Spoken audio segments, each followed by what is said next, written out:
జై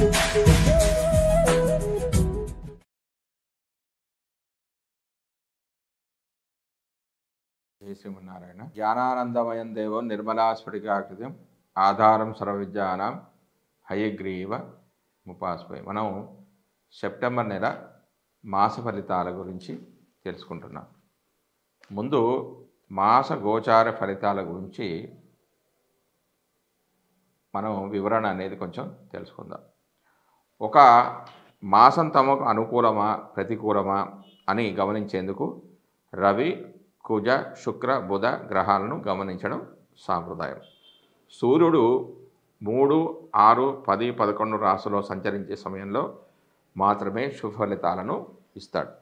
మిగిలిన సమయాల్లో అతడు సంచరించే రాశి, దృష్టి ఉన్న సప్తమ రాశి విషయంలో జాగ్రత్తలు తీసుకోవాలి. వేరువేరు జన్మరాశుల వారికి రవి సంచరిస్తున్న రాశి, దృష్టి ఉన్నటువంటి రాశులు ఏ భావాలు అవుతాయో గమనించి వానికి అనుకూలమైన ఫలితాలను నిర్దేశించాల్సి ఉంటుంది. రవి గోచారంలో వ్యతిరేకంగా ఉన్న సమయంలో అధికార, ప్రభుత్వ సంబంధమైన సమస్యలు, అనారోగ్య లోపాలకు, మానసికమైన ఒత్తిడులకు అధికమైన అవకాశం అనేది ఉంటుంది. అదేవిధంగా కుజుడు గోచారంలో అననుకూలమైన రాశిలో సంచరిస్తుంటే, అంటే అశుభ రాశుల్లో ఉంటే చిన్న చిన్న ప్రమాదాలు, ఒత్తిడులు, శారీరకమైన అనారోగ్యాలు, నొప్పులకు అవకాశం అనేది ఉంటుంది. అంతేకాకుండా సామాజికంగా అప్పులు పెరగడం, శత్రుత్వాలు అధికం కావడం కూడా ఉంటుంది. తగిన దాన ధర్మాలు అవసరమవుతాయి. 3, 6, 11 రాశుల్లో మాత్రమే శుభ ఫలితాలను కుజుడు ఇచ్చినప్పటికీ కూడా తాను సంచరిస్తున్న రాశి, దృష్టి ఉన్నటువంటి 4, 7, 8 రాశులను కూడా ఫలితాల విషయంలో పరిగణలోనికి తీసుకోవాలి. బుధుడు గోచారంలో అననుకూల ప్రదేశాల్లో ఉన్నప్పుడు వ్యాపారాదుల్లో లోపాలకు అధికమైన అవకాశం అనేది ఉంటుంది. పెట్టుబడులు అనేవి ఫలించవు. స్ఫురణ శక్తి అనేది లోపిస్తుంది. శారీరకమైన చైతన్యం తగ్గిపోయే సూచనలున్నాయి. కొంత బలహీనమైన మనస్తత్వము, ఆలోచన తత్వంలో లోపాలకు గురి కాగలుగుతారు. లోపాలకు అవకాశం అనేది కలుగుతుంది. రోగ నిరోధక శక్తి లోపించడం వల్ల కలిగే సమస్యలు పెరుగుతాయి. బుధుడు 2, 4, 6, 8, 10, 11 స్థానాల్లో శుభ ఫలితాలను ఇస్తాడు. తాను చూస్తున్న భావాలకు కూడా శుభాన్ని కలుగజేస్తాడు.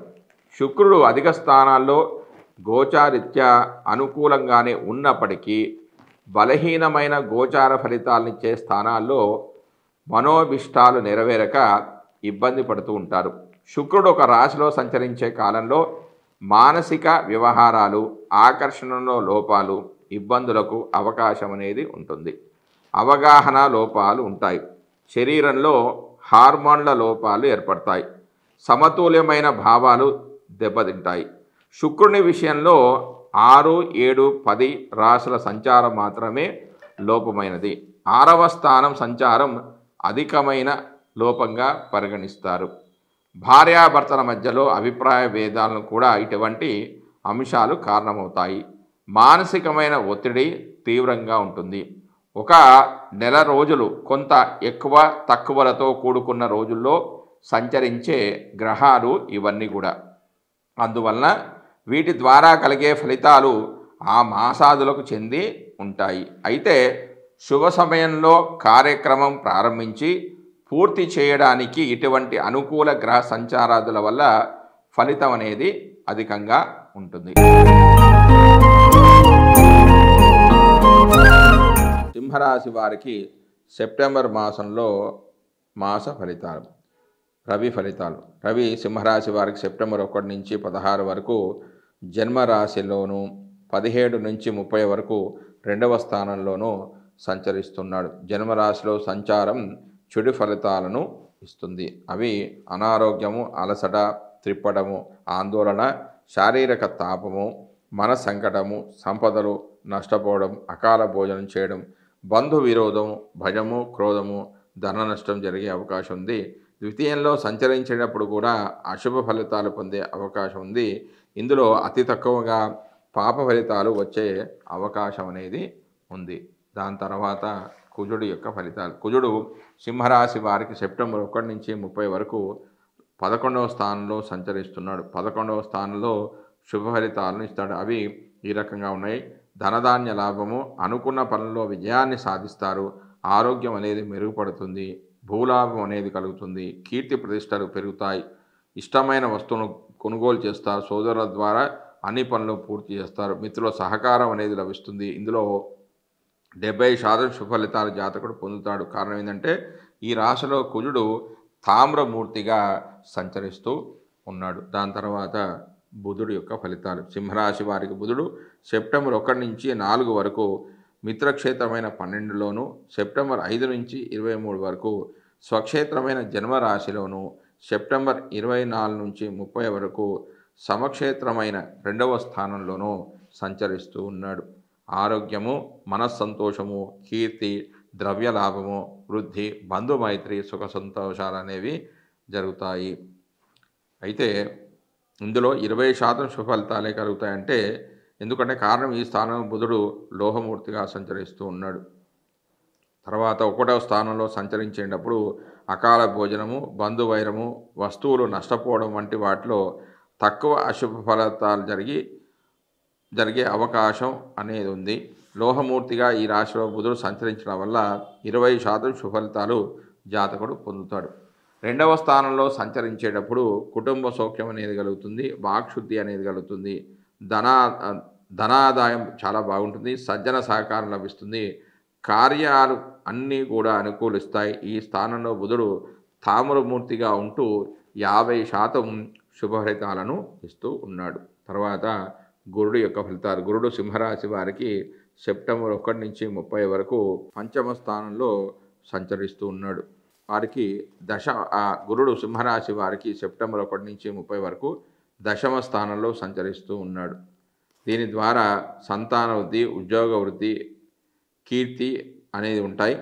అన్ని సుఖాలు సౌకర్యాలు కలిసి వస్తాయి. నానామూలక ధనాదాయం ఉంటుంది. మంచి ఆలోచన శక్తి, సరైన నిర్ణయాలు తీసుకోవడం అనేది ఉంటుంది. కీర్తి ప్రతిష్టలకు, గౌరవ మర్యాదలకు కొరత అనేది ఉండదు. కొన్ని పనులు కష్టతరంగా నెరవేరుతాయి. చిన్న చిన్న విషయాలపై కూడా ఇతరుల కోపానికి గురవుతారు.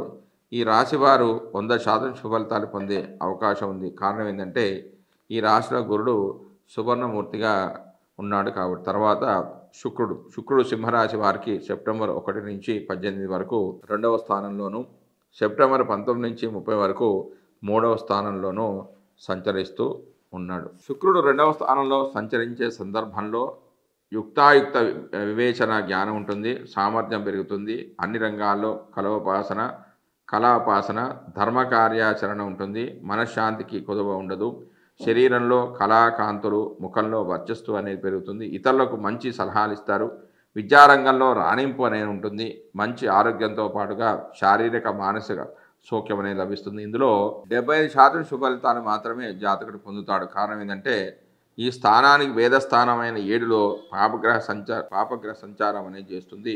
ఈ స్థానంలో శుక్రుడు రజతమూర్తిగా ఉన్నాడు. 3వ స్థానంలో సంచరిస్తున్నట్టు వివిధ రకాలైన వస్త్రాభరణ ప్రాప్తి అనేది కలుగుతుంది. ఆప్తులకు దూరంగా సంచరించవలసి ఉంటుంది. అనుకున్నవి సాధిస్తారు. నూతన ఉత్సాహంతో అన్నిటా విజయాలను సాధిస్తారు. ఈ స్థానంలో కేవలం 20% శుభ ఫలితాలు మాత్రమే జాతకులు పొందుతాడు. ఎందుకంటే ఈ రాశిలో శుక్రుడు లోహమూర్తిగా సంచరిస్తున్నాడు కాబట్టి. తర్వాత శని యొక్క ఫలితాలు. శని సింహరాశి వారికి సెప్టెంబర్ 1 నుంచి 30 వరకు 7వ స్థానంలో సంచరిస్తూ ఉన్నాడు. ఈ స్థానంలో చెడు ఫలితాలే జాతకుడు ఎక్కువగా పొందుతాడు. అవి ఈ విధంగా ఉన్నాయి.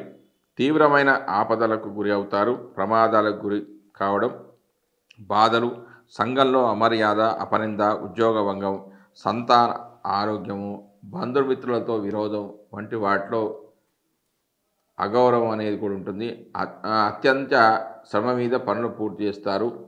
ఇందులో 50% చెడు ఫలితాలు జాతకుడు పొందుతాడు. తర్వాత రాహు యొక్క ఫలితాలు. రాహు సింహరాశి వారికి సెప్టెంబర్ 1 నుంచి 30 వరకు అష్టమంలో సంచరిస్తున్నాడు. ఈ స్థానం చెడు ఫలితాలను ఇస్తుంది. అనారోగ్యము, ఆందోళన, క్రూర జంతు భయము, కార్యనాశనము, ప్రయాణాలు చేయడం ద్వారా శ్రమకు లోనవుతారు. ప్రభుత్వ దండన అంటే పెనాల్టీస్ ఉంటాయి, కట్టాల్సి ఉంటుంది. ఇందులో 70% మాత్రమే ఫలితాలు జాతకుడు పొందుతాడు. ఎందుకంటే కారణం ఈ రాశిలో రాహువు తామ్రమూర్తిగా ఉంటున్నాడు కాబట్టి. తర్వాత కేతువు యొక్క ఫలితాలు. కేతువు సింహరాశి వారికి సెప్టెంబర్ 1 నుంచి 30 వరకు 2వ స్థానంలో సంచరిస్తున్నాడు. 2వ స్థానంలో పాప ఫలితాన్ని ఇస్తాడు. కలహం, మనస్తాపం, అపకీర్తి, ధన నష్టం కలుగుతాయి. ఇందులో 70% ఫలితాలు మాత్రమే జాతకుడు పొందే అవకాశం అనేది ఉంది. జై శ్రీమన్నారాయణ.